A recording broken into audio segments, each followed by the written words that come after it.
Nabi tidak pernah mendengar hadis dari Nabi. Sehingga hadis ini lebih mirip dengan hadis mursal. Dan hadis mursal itu adalah seorang tabi'in menyandarkan langsung kepada Nabi. Itu namanya hadis mursal. Berarti terdapat keterputusan dalam sanadnya. Maka ini hadis secara sanad dhaif. Cuma secara makna benar adanya. Dia didukung oleh Allah Subhanahu wa taala. Kita mulai bersama firman Allah di surat Al-Qamar. Siapa saja yang bertawakal bersandar kepada Allah, maka dia akan mencukupi. Artinya yang tidak bersandar kepada Allah, Allah tidak mencukupi. Allah tidak akan mencukupi. Yang bersandar kepada selain Allah, maka dia akan dimaksudkan kepada tempatnya dia bersama. Ini ayat yang mendukung makna hadis tadi. Yang mendukung makna hadis tadi. Oleh karena itu, terkenal Wahab bin Munabbih, dia berkata kepada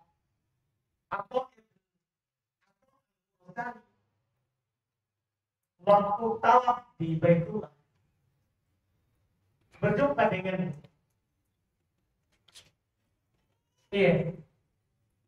dan kebetulan berjumpa dengan ulama besar atau dia berkata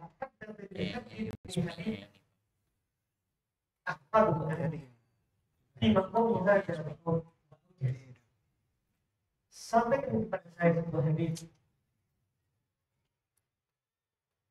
yang saya akan hafal darimu di tempat ini dan tolong dibuat nggak usah hadis yang banyak, hadis saja. Qala maka baru berkata Allah. Karena seorang ulama muslim secara umum apabila ada orang yang meminta nasihat maka haknya diberikan nasihat. Apalagi dia meminta hadis, ya kalau kita punya kita kalau tidak punya ya apa yang bisa kita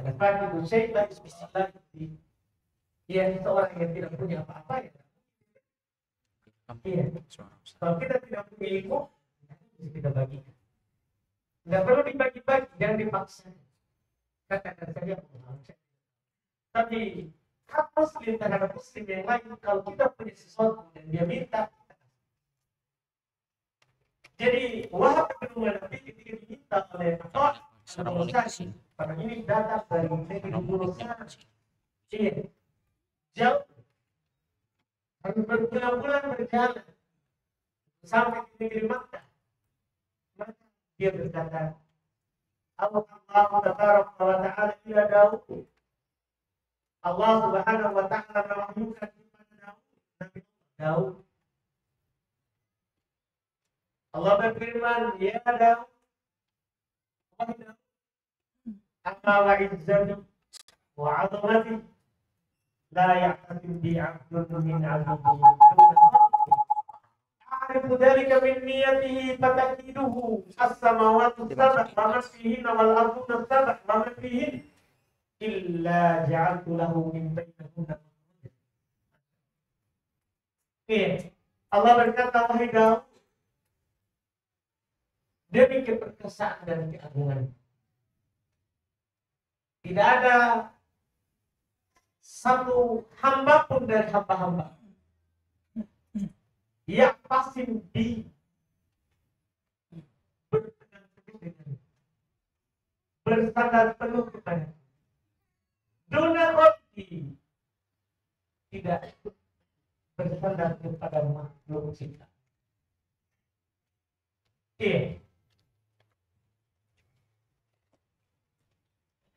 Tapi budaya kami Saya kenal hal tersebut dari niatnya.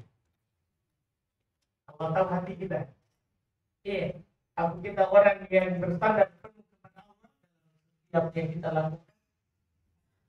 Atau kita ini orang yang berstandar kepada makhluk, kepada sebab.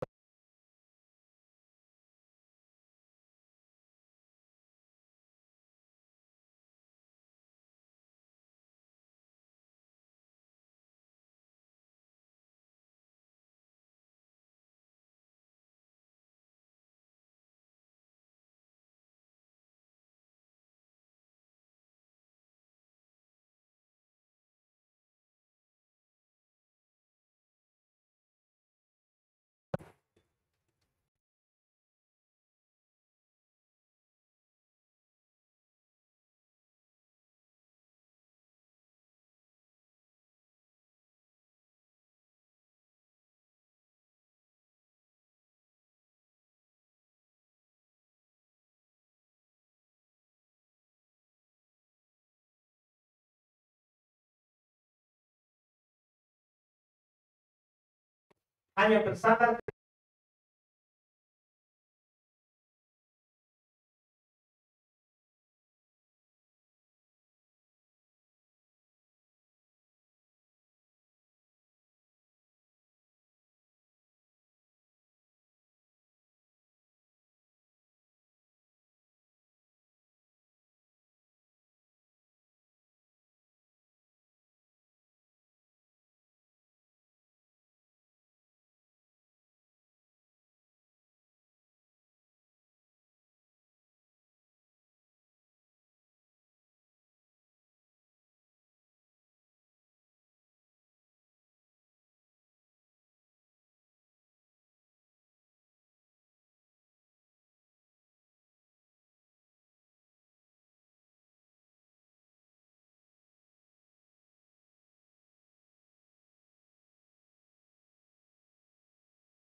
maka gimana lagi rezeki kita datang? Allah Subhanahu wa taala berfirman, "Wa fis sama'i rizqukum." Dan di langitlah rezeki kalian. Di rezeki kita ini datangnya dari langit. Kalau kita bersandar kepada selain Allah, diputus itu sebab dari langit. Nah, ini bahayanya kalau kita bersandar kepada selain Allah, apapun itu. Mungkin kita, alhamdulillah, sudah belajar tauhid. Mungkin kita tidak pakai jimat. Iya. Kita tentunya tidak pakai lagi baca-baca. Tapi hati-hati dari yang samar. Dari yang samar. Kita bersandar di orang-orang di sekitar kita. Iya. Kadang kita bersandar, kalau ada orang yang sering bantu kita, kadang kita bersandar pada orang itu. Iya, enggak, orang itu hanya sebab. Orang itu hanyalah sebab.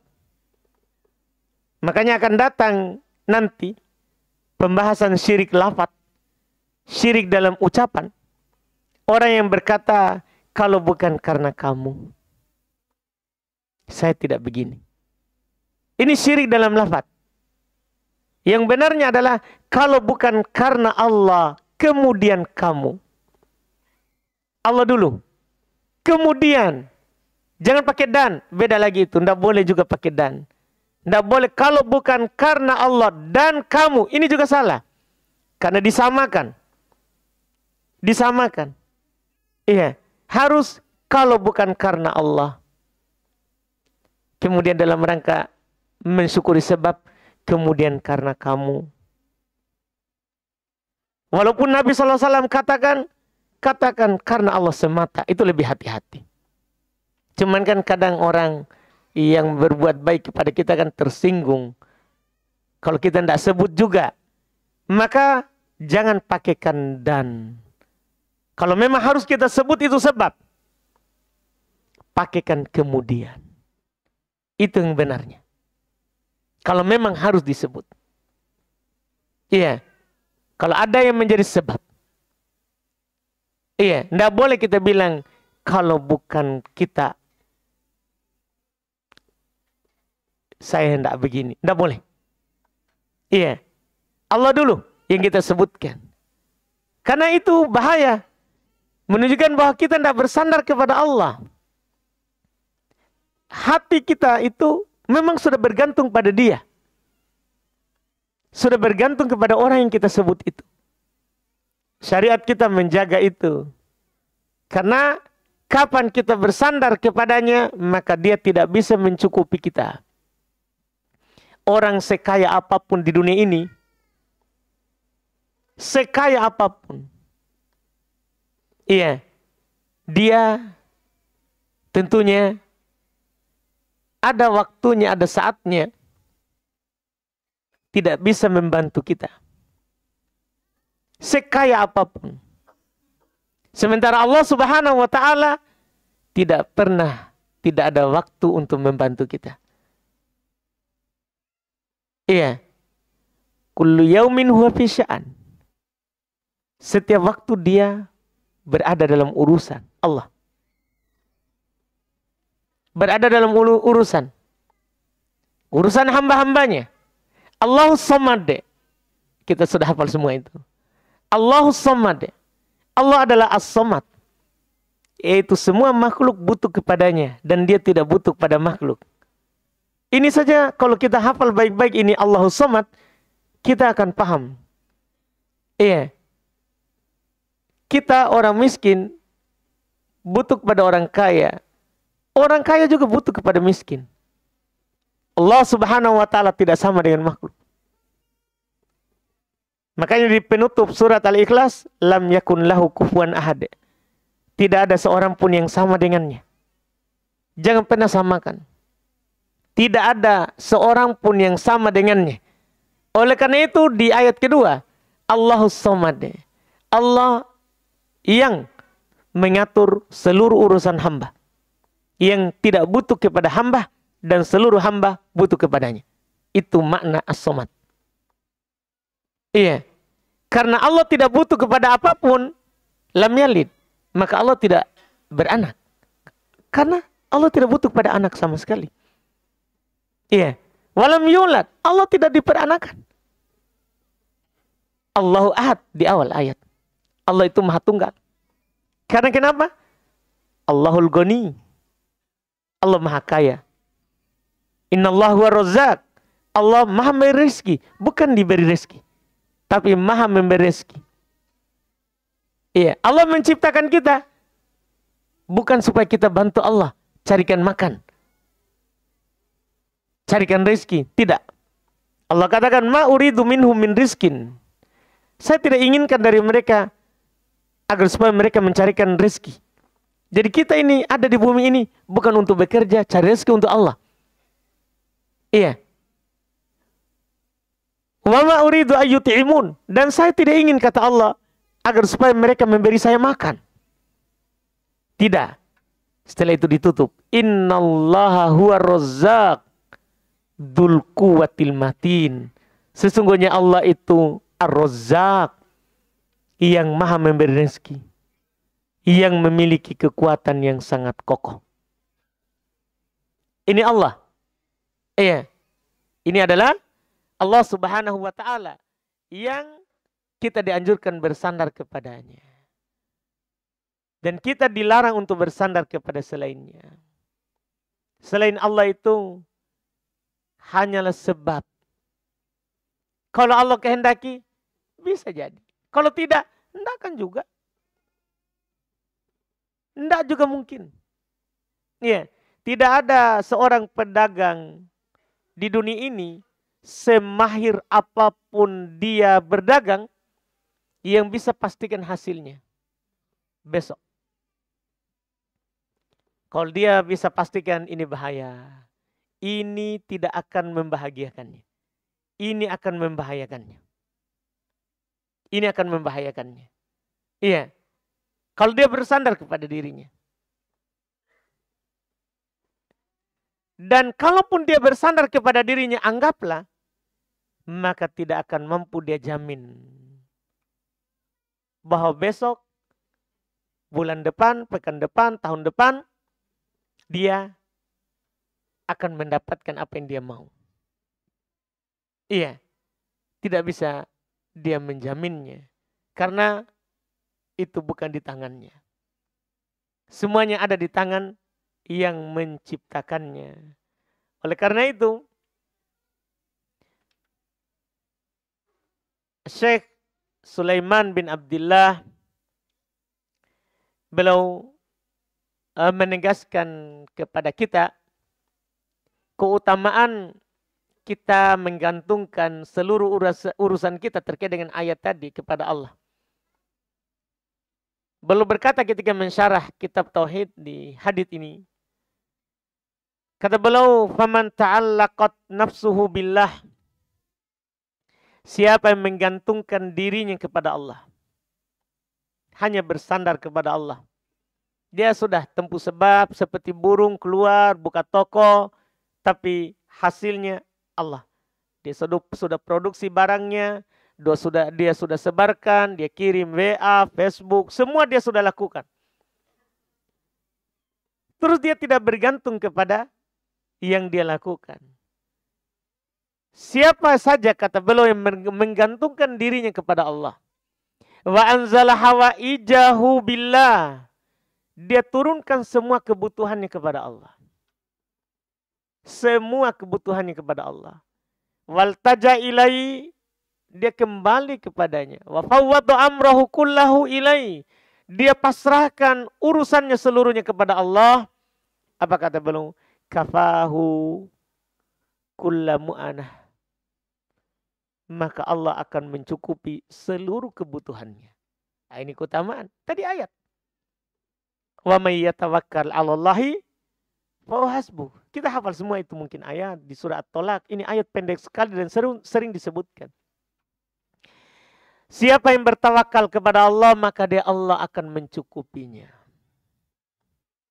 Iya. Itu prakteknya tadi. Seluruh kebutuhan kita. Apa yang kita butuh? Jika Allah tahu benarnya niat kita, baiknya niat kita, maka pasti dibantu. Pasti dibantu. Dipastikan itu. Kafahullah. Allah akan mencukupinya. Fahuwa hasbuh.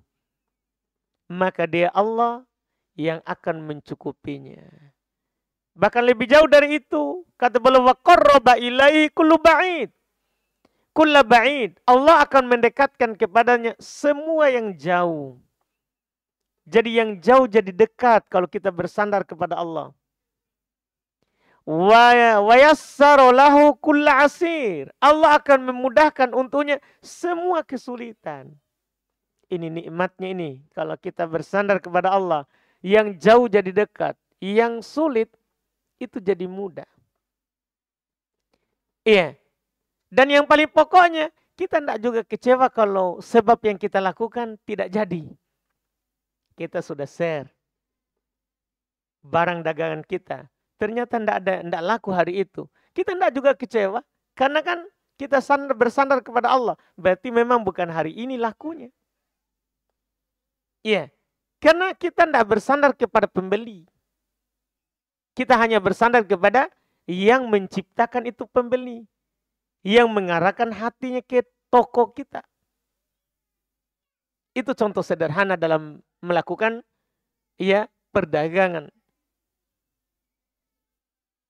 Tapi hati-hati kalau lawannya. Kata beliau, wa man ta'allaqa bi ghairi. Siapa yang bersandar kepada selain Allah, bersandar kepada sebab, bersandar kepada posisi toko, kepada kepandaiannya, ini masalah ini kan beliau akan sebutkan khusus. Ausakana ila amal ila ilmi, atau dia bersandar kepada ilmunya. Saya kan ahli. Saya sudah dididik sama bapakku dari kecil. Seperti Qarun. Ini saya diberikan ilmuku. Dia bilang begitu Korun. Iya, tidak ada kita yang melebihi kayanya Korun. Tapi bahayanya Korun karena bersandar kepada ilmunya. Ila ilmi. Wa akli. Dia bersandar kepada akalnya. Kepintarannya.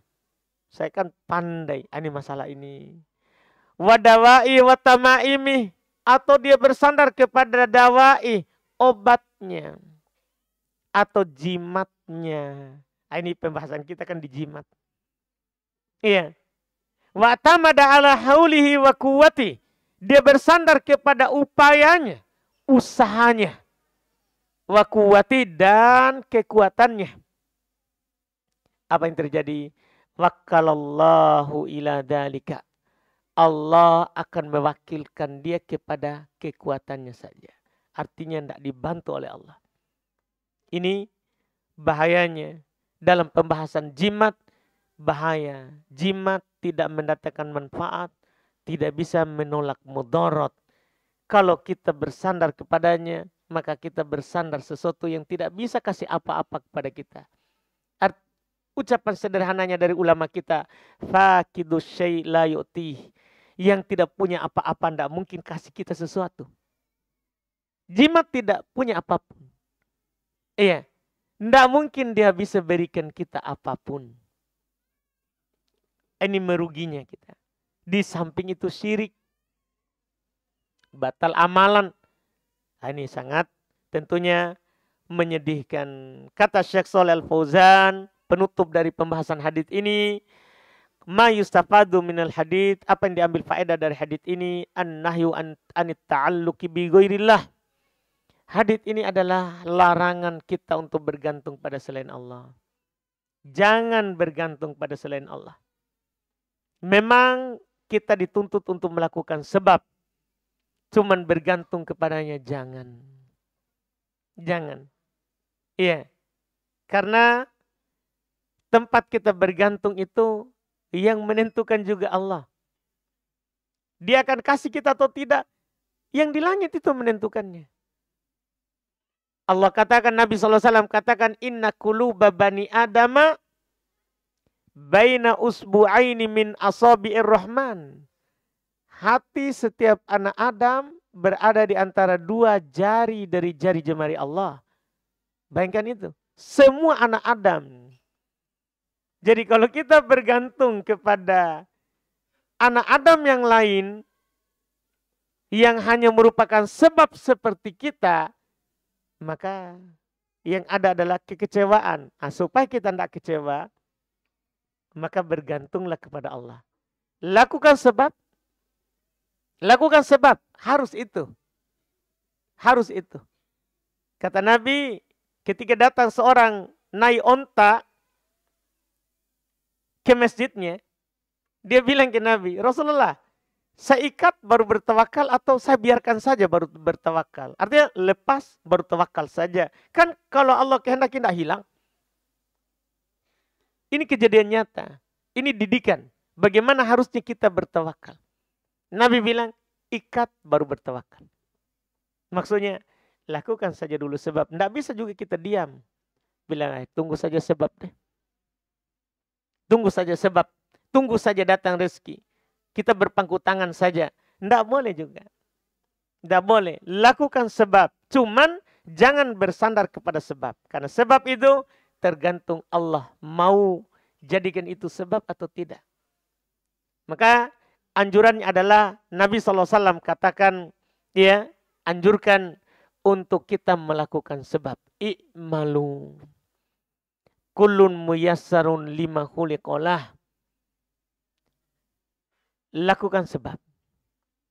Semuanya akan dimudahkan sesuai dengan takdirnya. Tempuh sebab, siapa tahu ditulis di Lauhul Mahfuz. Yang kita WA itu untuk share jualan, siapa tahu ditulis.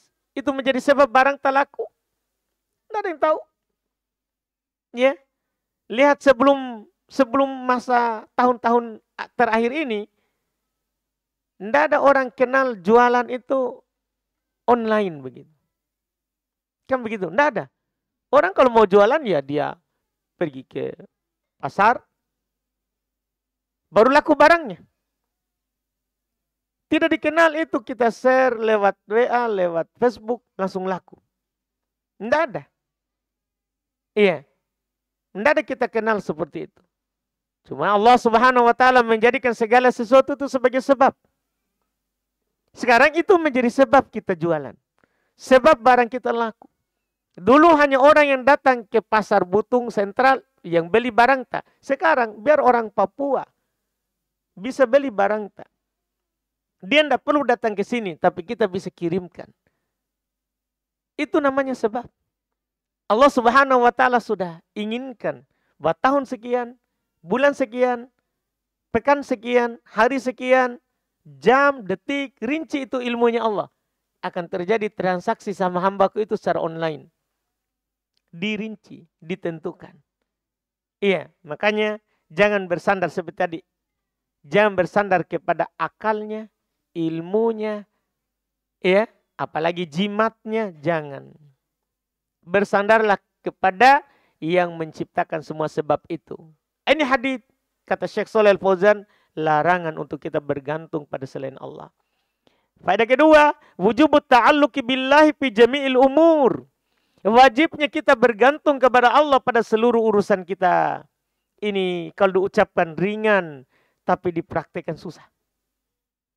Ringan diucapkan. Ringan sekali kita bilang kita harus bersandar kepada Allah. Biar kita ustadz, saya ustadz, susah itu. Untuk mengatakan bersandar kepada Allah. Namanya juga kita manusia biasa. Ini ringan diucapkan, tapi prakteknya itu berat. Apalagi di masa-masa susah. Masa-masa susah. Masa-masa dibutuhkan itu bantuan. Ini susah sekali ini. Kalau di masa lapang, mudah sekali. Kita bilang ke orang, misalnya ada teman berhasil. Terus ada temannya susah. Mudah dia bilang, sabar akhi, itu ujian. Bersandar saja kepada Allah. Mudah kalau kita lagi di posisi nyaman. Tapi coba makin susah. Susah juga itu. Bahkan kalau ada orang bilang begitu sama kita, kita marah. Iya. Ada orang kalau kita bilang, sabar akhi, bersandar kepada Allah. Bisa saja dia marah. Iya, dia marah. Karena ucapan itu, padahal itu nasihat. Dan memang harus seperti itu. Tapi susah ini kalimat. Iya, ini kalimat ringan di lisan. Ringan di bibir. Tapi ketika kita diuji, susah. Iya, susah. Tapi kan, ya Nabi SAW katakan, innamas sabar, ya, innamal hilm bit tahallum. Ya, adanya hilm, ya, sifat hati-hati, itu kan dengan belajar. Sifat bergantung hanya kepada Allah, bersandar kepada Allah, tidak bersandar kepada sebab. Kalau kita didik terus, bisa. Iya, bisa. Makanya sering diingatkan walaupun sulit. Iya, ini wajibnya kita bergantung pada Allah pada seluruh perkara. Terus juga kata beliau faedah ketiga, bayan mudaratus syirki wa su'akibati. Ini hadits menjelaskan penjelasan. Ini hadits mengandung penjelasan bahayanya itu syirik ternyata. Bahaya sekali itu syirik. Padahal tidak menyembah patung ini. Ini hanya bergantung pada jimat. Bahaya sekali ternyata. Kita dibiarkan oleh Allah. Diwakilkan oleh Allah kepada itu. Tidak diurus lagi masalah tak. Tidak dibantu lagi perkara tak. Ini bahaya sekali. Dan jeleknya akibatnya kata Syekh. Ternyata ujung daripada syirik itu sangat buruk. Ujung daripada syirik itu sangat buruk. Kemudian faedah keempat kata beliau, anal jaza' min jinsil amal. Balasan itu tergantung amalan. Yang bergantung kepada Allah dibalas. Allah akan mencukupinya. Dan yang bergantung kepada selain Allah dibalas. Dengan apa? Allah wakilkan kepada tempat dia bergantung. Tidak dibilang Allah akan mencukupinya? Tidak. Tapi diwakilkan kepada tempatnya bergantung. Na'udzubillah. Faedah terakhir kelima dari hadits ini kata beliau, anna natijatal amal tarji'u ilal amil. Masya Allah. Khairan wa syarra. Buah dari amalan yang kita lakukan itu akan kembali ke kita sendiri, baik ataupun buruk. Kalau kita beramal baik, kembali ke kita itu, tidak ke orang lain. Tidak kembali ke ustadz yang kasih tahu itu amalan. Tidak. Tidak kembali ke ustadz yang menasehati kita. Tapi kembali ke kita juga. Iya, kembali ke kita sendiri. Buruk ataupun baik. Semuanya ke kita saja. Iya. Ini faedah dari hadits ini. Kemudian berikutnya kata beliau, iya. Warawal Imam Ahmad an Ruwaifi. Dan diriwayatkan oleh Imam Ahmad dari sahabat Ruwaifi. Qala li Rasulullah. Beliau berkata, Rasulullah berkata kepadaku, ya Ruwaifi, wahai Ruwaifi, la'allal hayata satatulu bik. Iya. Kemungkinan kehidupan ini akan panjang untukmu. Artinya kamu akan berumur panjang. Ini kabar gembira dari Nabi kepada sahabat Ruwaifi. Dan memang nyatanya seperti itu. Beliau radhiyallahu taala anhu termasuk sahabat yang punya umur panjang.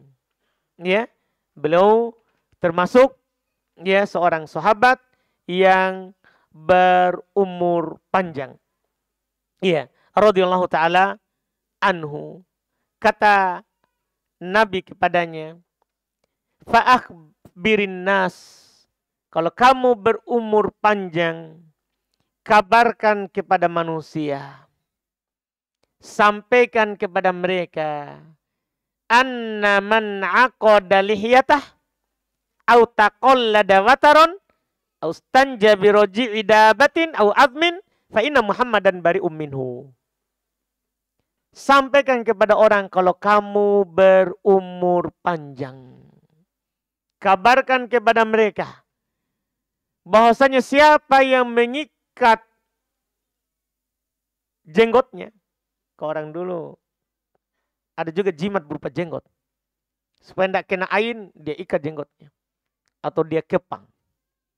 Orang dulu macam-macam keyakinannya. Jadi syirik itu sampai jenggot saja bisa syirik.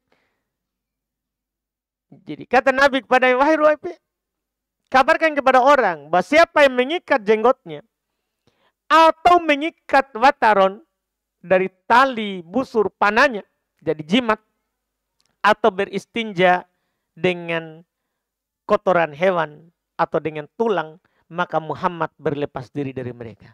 Ini mendukung tadi. Orang yang bergantung pada selain Allah bukan hanya Allah. Allah sudah berlepas diri darinya. Karena akan diwakilkan pada jimat. Ternyata Nabi Muhammad juga berlepas diri darinya. Apalagi kebaikan yang bisa kita dapatkan kalau Allah dan Rasulnya sudah berlepas diri dari kita. Ini penegasan dari hadits yang kita sampaikan tadi. Kemudian kata beliau, wa'an Sa'id ibn Jubair, dan dari Sa'id ibn Jubair radhiyallahu ta'ala anhu qala, beliau berkata, man qata'a tamimatan min insanin kana ka'adli raqabah. Masya Allah. Rawahu Waki'. Diriwayatkan oleh Waki'. Perkataan dari Jubair, Sa'id ibn Jubair. Beliau berkata, siapa yang memotong jimat dari seorang, maka dia seperti membebaskan budak. Wah, iya, ternyata besar pahalanya nih kalau kita cabut jimat. Seperti membebaskan budak. Jadi kalau kita lihat jimat, cabut. Karena ini bukan ucapan Nabi, ini ucapan salaf. Ucapan dari seorang Sa'id ibn Jubair. Iya, ini kerasnya dulu mereka dalam masalah memerangi yang namanya jimat dan semisalnya. Siapa yang memotong jimat, pokoknya seperti pahala membebaskan budak. Besar ini. Besar. Iya, yang disebutkan ini. Ini tentunya kembali menegaskan kalau ada jimat, itu bukan dijaga dan dipelihara, tapi dipotong dan dibuang. Walahu, dan juga ya dalam riwayatnya juga Waki' an Ibrahim, dari Ibrahim ucapan yang sama. Qala, beliau berkata, kanu yakrahuna tamaim kullaha. Para salaf itu membenci yang namanya jimat seluruhnya. Minal Quran wa ghairil Quran. Dari Quran atau selain Quran. Pokoknya tidak boleh ada jimat. Apakah itu dari selain Quran? Itu jelas. Bahkan dari Quran juga.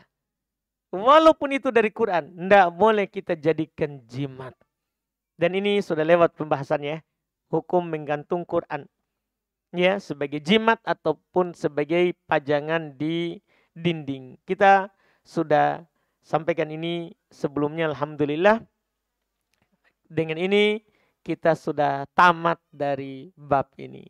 Kita sudah tamat dari bab ini. Ada yang luput, Pak?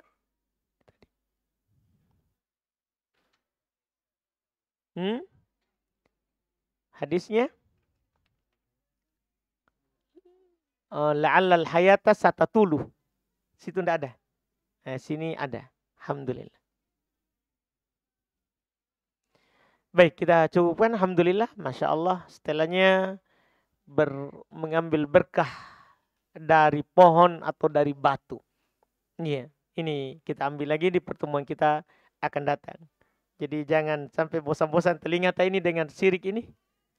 Karena banyak sekali syirik ini di beberapa pertemuan akan datang. Iya. Alhamdulillah. Sini ada pertanyaan. Izin bertanya Ustadz, bagaimana Ustadz kadang ada orang yang mau beli emas di kampung. Kemudian dia kirim sebagian uangnya. Kemudian sampai barangnya, emasnya baru dia bayar semua. Bagaimana solusinya Ustadz? Ini riba ya? Tentunya. Ya. Karena walaupun dia bayar semua, kemudian kita baru kirim emasnya, riba. Jadi kalau dia bayar semua, kemudian kita kirim uang emasnya, riba nasi'ah.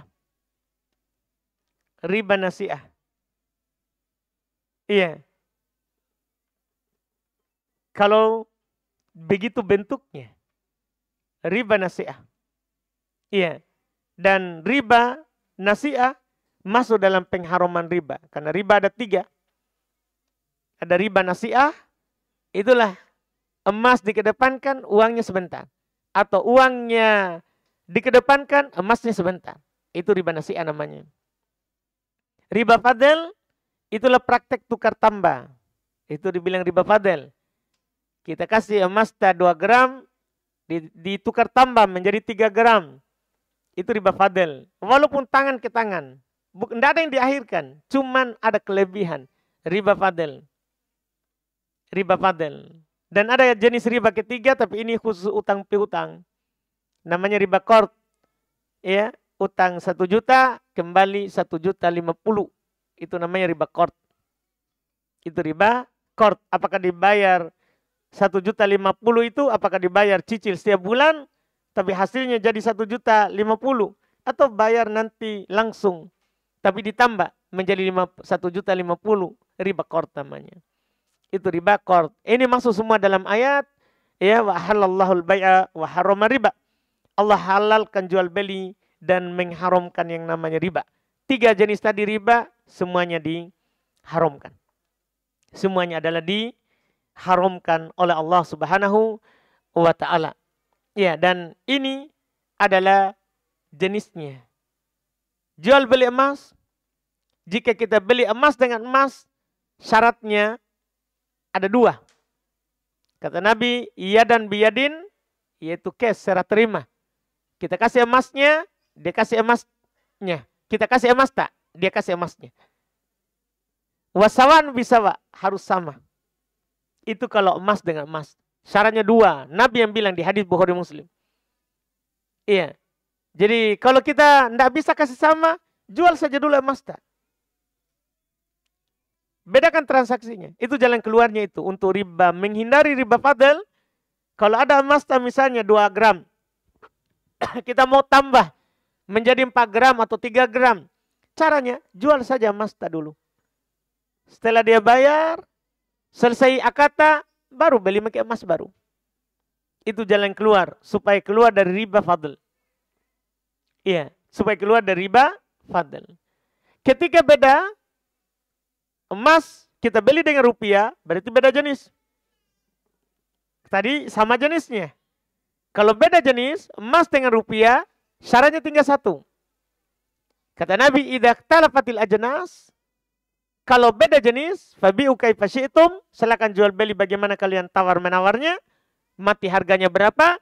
Idza kana yadan biyadin, jika tangan dengan tangan. Artinya harus cash. Kita kasih emasnya, dia kasih rupiahnya. Satu syarat saja. Tidak harus sama, kan tidak mungkin kita kasih sama timbangan uang sama emas. Rugi penjual emas, Pak. Iya, makanya itu hikmahnya. Syariat kita, Masya Allah, berlaku sampai akhir zaman. Sudah ditahu bahwa nanti akan datang masa orang tidak pakai lagi beli emas dengan emas, tapi rupiah dengan emas. Maka kata Nabi, kalau beda jenis, pokoknya tidak apa-apa, silakan. Tidak perlu kalian sama timbangannya, tidak perlu. Yang penting tangan ke tangan. Nah, praktek kita ini riba. Kan dia kirim uangnya, baru kita kirim emasnya. Riba. Ini adalah riba. Anggaplah itu uang tanda jadi, sampai emasnya di dia, baru dia kirim rupiahnya. Riba. Kan ada pengakhiran. Ada pengakhiran. Pokoknya syaratnya harus tangan ke tangan. Jalan keluarnya, kan ini orang kampung, gimana? Ya dia telepon orang di kota. Tolong pergi belikan saya emas. Ada saya suka di toko fulan. Dia suruh pergi beli. Dia bawa uangnya, baru dia beli. Baru orang wakilnya itu yang kirimkan dia nanti emasnya. Adapun pihak toko langsung kirim ke dia, riba nasi'ah. Riba nasi'ah. Iya, dan dia mengangkatnya. Dia mengangkat wakilnya. Dia mengangkat wakilnya. Dia menyuruhnya. Kalau tidak ada, sabar sampai kamu ke Makassar. Apa susahnya? Kenapa tidak sabar sekali? Karena ini pakai emas itu bukan sesuatu yang darurat. Tidak bisa kita melanggar. Karena pakai emas itu bukan sesuatu yang darurat. Darurat, bukan. Sehingga kita bolehkan. Kenapa kita tidak bilang emas itu bukan sesuatu yang darurat sehingga tidak bisa kita melanggar yang haram, yang riba nasi'ah tadi? Karena kalau orang tidak punya emas, tidak mati. Orang tidak punya emas, tidak hilang agamanya. Orang tidak punya emas, tidak hilang kehormatannya. Orang tidak punya emas, tidak hilang akalnya. Kecuali ya, kalau tidak ada itu emas, gila kak. Nah, itu masalah itu. Kasih itu emas supaya tidak gila. Itu kalau nyata. Iya. Gara-gara tidak beli itu emas, pernah kejadian. Harus pernah, bukan pengakuan. Pernah tidak dibeli kami masuk rumah sakit dadi. Gila betul. Nah itu baru diperhitungkan. Kalau tidak ada, itu pun harus diusahakan. Ini masalah haram masalahnya. Riba nasi'ah. Riba nasi'ah. Tidak boleh kita bermudahan dengannya. Jadi dia bersabar saja sampai dia bisa beli langsung. Ia datang ke tokonya dan dia membayarnya. Kalau tidak bisa, tidak ada keluarganya yang bisa mewakilkannya. Tidak ada keluarganya yang bisa mewakilkannya. Wallahualam. Mewakilinya. Apa Ustaz, saya seorang kurir pengantar barang menggunakan mobil. Terkadang ada customer memberikan tip berupa uang atau minuman. Karena dia kasihan pada kami yang capek berkeringat. Katanya pembeli makanan, minuman. Apa hukumnya hal tersebut Ustaz? Tanya yang mempekerjakan. Siapa yang kasih kerja kita, itulah yang ditanya. Kalau dia halalkan halal, kalau dia bilang tidak boleh kamu ambil tip. Tidak boleh kita ambil. Kalau kita dikasih bilang, kami tidak diperbolehkan. Bilang saja. Ya, alhamdulillah itu berkah. Pertanyaan berikutnya, bolehkah seorang istri bersafar bersama saudara perempuan suaminya? Dan siapa saja yang bisa menemani bersafar si istri jika suaminya tidak bisa menemani? Bersafar bersama saudara perempuan suami. Tidak boleh, sama-sama perempuan. Perempuan bukan mahram. Mahram itu laki-laki. Dan laki-laki benaran. Iya. Mau lebih tahu laki-laki benaran? Yaitu kata para ulama lahu farjun, yang ada kelamin laki-lakinya. Itu kalau mau lagi kita rinci ini. Iya, kalau mau lagi rinci gimana? Ya, itu dibilang. Jadi laki-laki itu, mahram itu laki-laki. Karena Nabi sudah sebutkan, mahram itu bapaknya, suaminya, anaknya, saudaranya. Sudah disebutkan.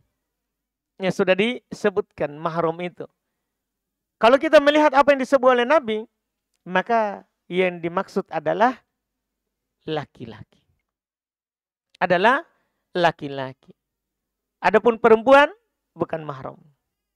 Apalagi saudara dari suaminya, saudari dari suaminya, memang kan kalau dia laki-laki bukan mahramnya. Ipar itu kan bukan mahramnya istri. Ipar itu bukan mahramnya istri. Jadi jangankan perempuan, laki-lakinya juga bahkan tidak boleh. Karena bukan mahramnya. Saudaranya suami bukan mahram. Sekarang siapa itu mahram? Ya, mahram itu adalah yang ke atas bapaknya, bapaknya lagi ke atas. Kalau masih hidup. Ya, atau bapaknya ibunya. Bapaknya ibunya, bapaknya ibunya. Ke atas. Atau ke bawah. Anaknya. Anak dari anaknya. Anak dari anaknya. Anak dari anaknya kalau masih ini. Iya, ke bawah. Atau ke samping, cuman ke samping ini hanya satu kali samping. Tidak lanjut. Kalau ke atas, lanjut. Wa in ala, sampai ke atas. Ke bawah juga sama. Ya, anaknya wa in nazal, ke bawah. Itu mahramnya. Kalau ke samping tidak, hanya sekali. Ke samping adalah saudaranya. Satu kali. Saudaranya bapaknya. Saudaranya ibunya. Sekali saja. Itu mahram. Kalau ke samping. Jadi ke samping terbatas satu kali. Iya. Saudaranya bapaknya. Saudaranya ibunya. Iya. Itu kalau sampingnya bapak ibunya. Sampingnya bapak ibunya. Sampingnya saudaranya bisalah dilanjutkan 2 kali. Saudaranya saudaranya dia. Anak saudaranya. Kemenakannya mahram. Kemenakannya mahram. Ini yang bisa menemaninya dalam safar. Wallahualam. Atau terakhir, anak susuan. Itu juga boleh. Anak sepersusuannya. Dia dulu pernah disusui oleh seorang ibu. Atau dia pernah menyusui seorang anak. Waktu usia di bawah 2 tahun. Ingat itu. Di bawah 2 tahun. Kalau dia susui saat dewasa, tidak berlaku. Bayi gede, tidak berlaku. Jadi ini harus di bawah 2 tahun. 2 tahun ke bawah, 2 tahun ke atas, enggak. Apalagi sudah ke bapak-bapak. Iya, jangan sampai minum air susu istriku. Mahramku ini. Enggak boleh dinikahi karena sudah mahram. Tidak berlaku biar kita minum 1 gentong. Iya, enggak berlaku mahram. Orang besar. Orang yang pernah menyusui seorang, itu jadi mahramnya. Anak-anak yang disusui. Atau dia pernah, ya, di seorang ibu. Dan ada juga orang lain menyusui di seorang ibu. Sama-sama, orang lain semua ini. Tapi pernah sama-sama menyusui di seorang ibu. Maka itu mahram namanya, saudara sepersusuan. Itu selain nasab. Itu selain nasab. Wallahualam. Kita adzan dulu.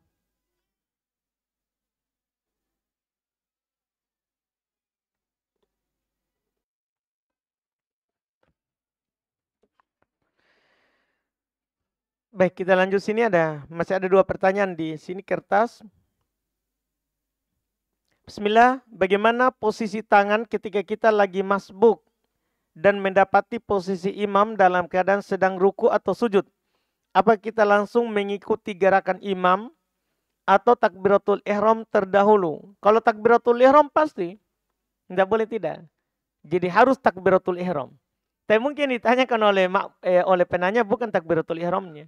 Kan awalnya posisi tangan. Maksudnya apa kita bersedekap atau kita langsung, kita angkat tangan terus langsung turun. Langsung ikut. Itu bagaimana? Kalau takbiratul ihram, tidak ada sholat tanpa takbiratul ihram. Jadi wajib kita takbiratul ihram. Allahu Akbar. Terus sunnah kita angkat tangan. Kemudian posisi tangannya kita bersedekap atau kita angkat baru langsung ikut tanpa bersedekap dulu.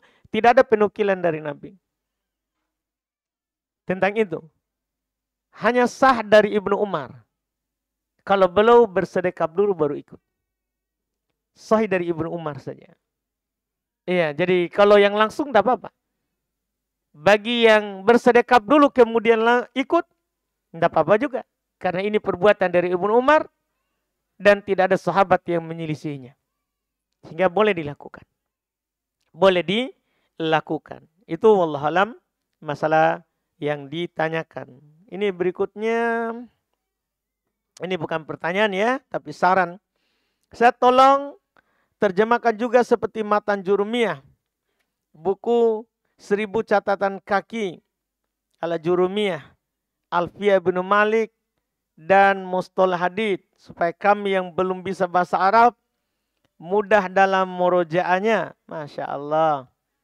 Iya. Jadi untuk buku nahwu ya. Kalau buku nahwu sorob semua bahasa Indo.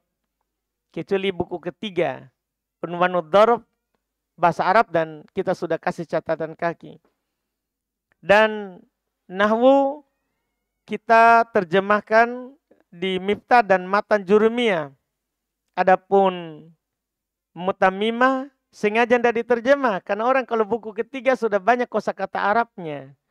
Jadi kita tidak manjakan terus dengan terjemahan. Kapan dia tahu kosakata Arab kalau diterjemah semua? Ini kan sudah buku ketiga. Jadi kita hanya kasih faedah pakai bahasa Indo. Kalau diterjemah bukan tidak mampu diterjemah, tapi supaya mulai tahap masuk buku ketiga sudah terbiasa dengan bahasa Arab. Walaupun faedahnya masih bahasa Indo. Untuk Alfiyah sudah diterjemah. Alhamdulillah kami sudah terjemah Alfiyah bin Malik. 1002 bait syair dalam nahwu sorob. Sudah diterjemah kalau ini. Yang kita usulkan ini sudah diterjemah. Iya, sudah lama bahkan. Saya terjemah Alfiyah itu. Sudah lama diterjemah. Kalau Alfiyah bin Malik mungkin kita saja belum mendapatkannya. Siapa ini yang bertanya?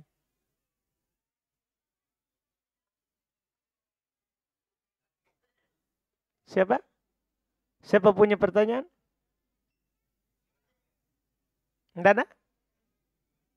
Ini masalah kadang mungkin jin yang tanya ini. Kadang begitu dicari, padahal tidak ada. Saya pengen kasih ini terjemahan Alfiyah. Tapi sudah lewat waktunya, kan tidak mengaku. Iya, kan ini kan maksudnya mungkin kita belum pernah lihat. Saya sudah terjemah ini terus terang, alhamdulillah kita dimudahkan oleh Allah untuk terjemah ini Alfiyah bin Malik.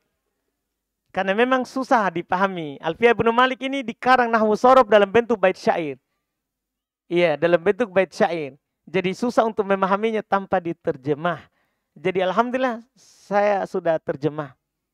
Iya. Tapi karena penanyanya tidak ada. Alhamdulillah. Iya.